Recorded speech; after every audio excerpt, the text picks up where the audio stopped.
एक जगह सेवा कार्य की दृष्टि से आयोजन हुआ।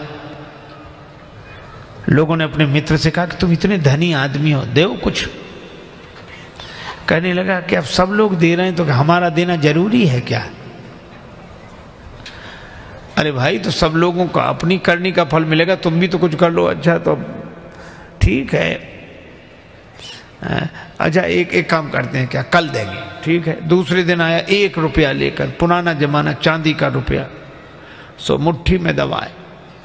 अब सोचे दें कि न दें, दें कि न दें, दे देना चाहिए। अच्छा, फिर बोला अब जरूरी थोड़ी कि हम भी दें, इतने लोग दे ही रहे हैं। फिर अब जैसे जैसे देने का मन आवे वैसे मुट्ठी और कड़ाई से बंद करे, लेकिन सोचा अब दे ही डालें। अब आध घंटा तो यही सोचता रहा, दें कि न दें, दें कि न दें।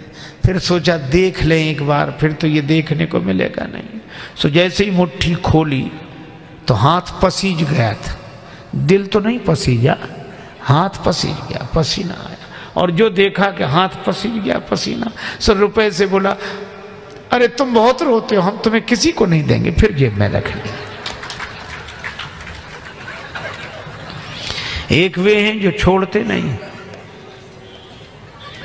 हाँ, मुझे एक संत कथा सुना रहे थे। एक सज्जन का नाम था दानचंद। गंगा जी से 12 किलोमीटर दूर उनका गांव था। दानचंद को भगवान ने संपन्नता तो दी थी, धन तो दिया था, लेकिन लोभ ही इतने थे कि लोगों ने व्यंग में ही उनका नाम दानचंद रख दिया था। कभी कोई पुण्य कार्य नहीं किया, कहते खर्च होगा। तो पत्नी ने कहा कि गंगा जी नहाया 12 किलोमीटर दूर हैं, इसमें क्या खर्च हो रहा है, चले जाओ। सवारी की भी जरूरत नहीं, पैदल पैदल चले जाओ, और गंगा जी तो नहा लो। ठीक है, बहुत कहा तो सोचा जीवन में एक बार गंगा जी नहा लें, क्या हर्ज है, 12 किलोमीटर दूर है गंगा जी, जा पैदल पैदल गया, खर्चा कौन करे सवारी। अब गंगा जी किनारे पहुंचकर सोचा घाट पर नहीं जाएंगे, वहां पंडा लोग रहते हैं, पंडा कहेंगे कि दान दो। तो मुर्दा घाट पर गए।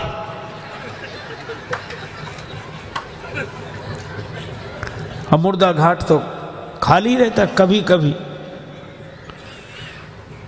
कभी कभी दुनिया में अपने घर में कोई सीट खाली करता है तो मुर्दा घाट भरता है, बाकी तो खाली है। सोचा ये ठीक, न पंडा का झंझट, न दान का, न पुण्य का। गए, सो कपड़े उतारे, इधर उधर देखा कोई नहीं है, सोचा डुबकी लगा ले।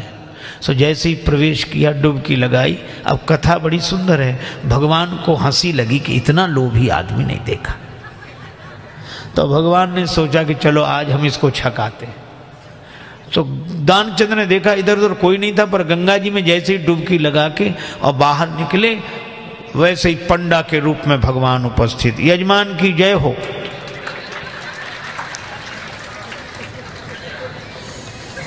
दानचंद बोले तुम कौन हो? भगवान ने कहा कि हम पंडा हैं, संतोषी ब्राह्मण हैं, इसी घाट पे पड़े रहते हैं। दानचंद बोले मुर्दा घाट भी नहीं छोड़ा। पंडा जी बोले हम संतोषी ब्राह्मण हैं और घाट पर तो और पंडा लोग रहते हैं, हम तो यहीं पड़े रहते हैं, और हमारे लिए कोई ना कोई आप जैसा यजमान आ जाता है, 1-1 वर्ष तक का खाने पीने का इंतजाम कर देता है। दानचंद बोले 1-1 वर्ष इंतजाम? हम 1 दिन का भी नहीं कर सकते, 1 समय का भी नहीं। पंडा जी बोले कोई जबरदस्ती थोड़ा ही है, आपकी जैसी श्रद्धा हो, कुछ ना कुछ तो देना पड़ेगा। दानचंद बोले हमने आज तक नहीं दिया। पंडा जी बोले आज तो देना पड़ेगा। तो अब सोचा क्या करें, बोले उधार दे रहे हैं। उधार? हाँ। कितना? बस वो 1 धेला, उन दिनों चलता था 1 धेला, बस 1 पैसा। भगवान ने कहा चल दिया, तो संकल्प करा लिया 1 धेला उधार देकर। 12 किलोमीटर गया, नहाया, फिर 12 किलोमीटर पैदल चलकर आया। शाम होने को आई, थका हुआ दानचंद बेचारा घर में भीतर सोने ही जा रहा था। तब तक दरवाजे पे आवाज आई, यजमान की जय हो।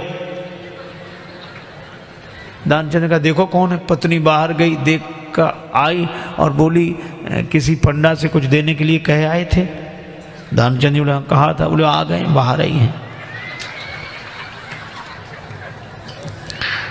दानचंद बोले आ गया वो? हाँ।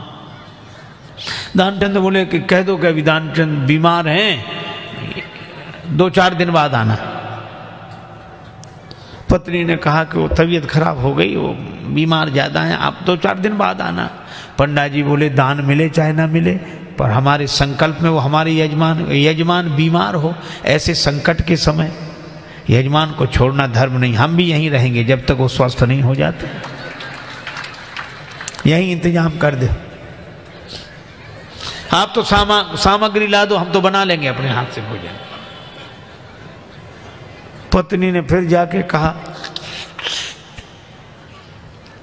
पर दानचंद भी अद्भुत आदमी, कहने लगा नहीं जा रहा ना। वो लोग कह रहे यहीं रहेंगे जब तक बीमार रहोगे। दानचंद बोला तो कह दो मर गए वो।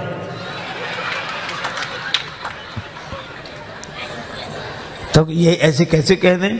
दानचंद बोले तुम कह दो हम श्वास रो के पड़े रहेंगे। पत्नी ने झूठे जाकर रोते हुए अभी अभी चले गए, वो समाप्त। पंडा जी बोले चले गए, मर गए?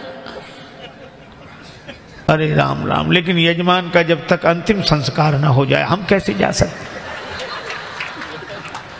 और तुम कहां बुलाती फिरोगी लोगों को, गांव इतना बड़ा, हम ही सबको खबर किए देते हैं। अब पत्नी बहुत कुछ, सुनो सुनो पंडा जी, तब तो अमित रूप प्रगटेते ही काला, पूरे गांव में कह दिया कि दानचंद चले गए चले गए। अच्छा, लोग सचमुच इकट्ठे हो गए और भगवान को भी मन में हंसी लगे, ऐसा जिद्दी आदमी श्वास रोके पड़ा। लोगों ने उसे मुर्दा समझकर उठाया। अब उसकी पत्नी रोवे, और वो सही में रोवे, वो कहे ये मरे नहीं हैं। और गांव वाले कहते जाने वाला तो गया, ये तो तुम्हारा मोह है। वो कहे कि नहीं मरे, गए वो तो। वो बेचारी रोती रही, कौन सुने।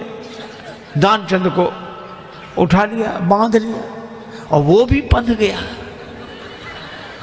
भगवान ने कहा कि हद हो गई, ऐसा आदमी हमने नहीं देखा। भगवान को लगा कि सब हमसे हार जाते हैं, आज हम हार गए इससे। ले गए, चिता पर रख दिया, अग्नि लगने वाली थी। भगवान ने कहा ये मर जाएगा लेकिन देगा नहीं कुछ। तो भगवान ने कहा कि यजमान के कान में हम कुछ मंत्र बोलेंगे। हाँ ठीक है। सो भगवान ने कान में कहा, आया हूं बैकुंठ से तुम हित नाता जोड़। भगवान ने कहा कि हम हार गए, हम भगवान हैं, बैकुंठ से आए, तुमसे नाता हमने जोड़ा। सो पंडा ने जो कहा कि आया हूं बैकुंठ से तुम हित नाता जोड़, तो दानचंद ने सोचा ये तो भगवान है। सो आंख खोली, और जो आंख खोली सो वही पंडा, और जो पंडा को देखा तो फिर आंख बंद कर ली। भगवान ने कहा कि हम तुमसे कुछ नहीं लेंगे, मांग ले हो वरदान कछु, तुम ही हमसे कुछ मांग लो। तो दानचंद क्या बोला? बोले धेला दीजिए छोड़, बस वही छोड़ दो और कुछ नहीं चाहिए।